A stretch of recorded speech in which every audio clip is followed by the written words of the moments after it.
I've recently been working with Church Army, who are based in Sheffield, but my time there came to an end at the end of May. I was surprised then to get a phone call from my former manager on Friday, but he was bearing bad news. The leader of our training team, the group that trains evangelists to work within the Church of England, had died very suddenly that morning. Annie was only 41 and there were no previous conditions. There was no sign anything was wrong. She just collapsed and died. Annie was the life and soul of the party. She had the biggest smile and the loudest laugh, which could be quite annoying when we were trying to write reports just a couple of desks down. She was a joy to know and a joy to work beside.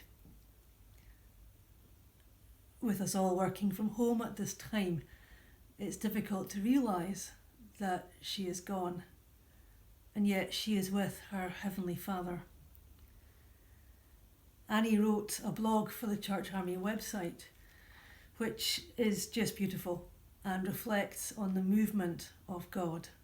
And I'd like to read that at this time. Movement by Annie O'Connor. I was reminded recently of something I learned in school and hadn't really thought of since.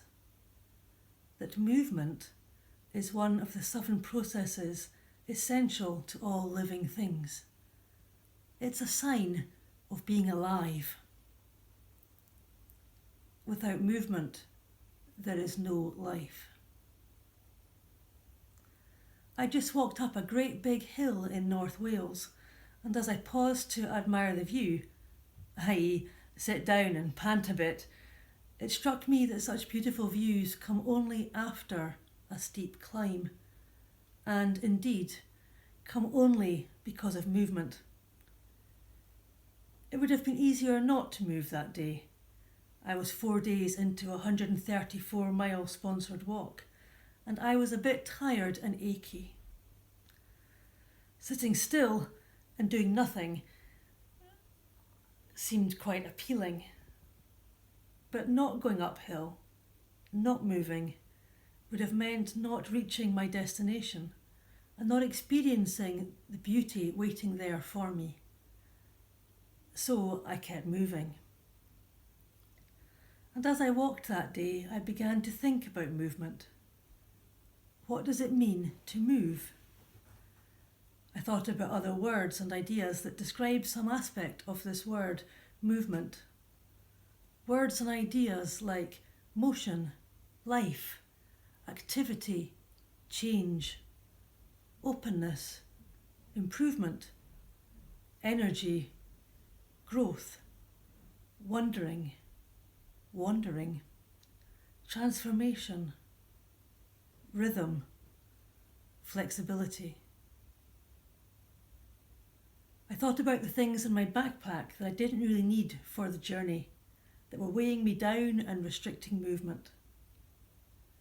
I thought about things in my life that need to move. I thought about things in my heart that need to move.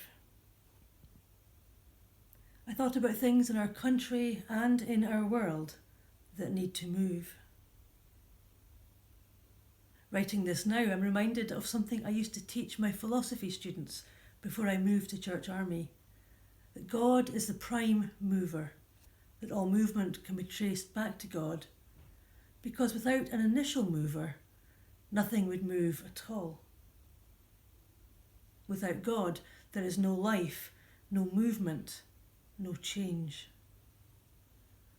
I thought about Jesus as the movement of God, the stepping out of God, the motion and activity of God, and the changing and transforming arrival of God in my life, in my heart, in our country and in our world. Then I thought about how I need to be the movement of God, how we as church need to be the movement of God. Back in school, I also learnt that joints and tendons and muscles are needed for movement. And it seemed to me as I walked up that hill and down the other side and into the valley that we are the joints and tendons and muscles that enable the movement of God. And so I was greatly encouraged by all this thought of movement as I walked the many miles that day and the next day and the next. But that was just a few days' walk, a bit of physical movement. The greater challenge to me is to keep moving, spiritually and practically, so that movement isn't just a nice idea to reflect on as I take time out from my normal routine, but a transforming and concrete reality in my life. Indeed, it is one of the things that shows that I am alive. So I share this with you in the hope that it will get you to think about movement as well. What needs to move in your life? Where and how can you be the movement of God? Here's what I like about walking long distances. It gives me time to think, and it gives God space to reveal things to me that I might not notice otherwise. I cannot recommend it to you highly enough. Get moving. The words of Annie O'Connor, training team leader at Church Army, who died on Friday.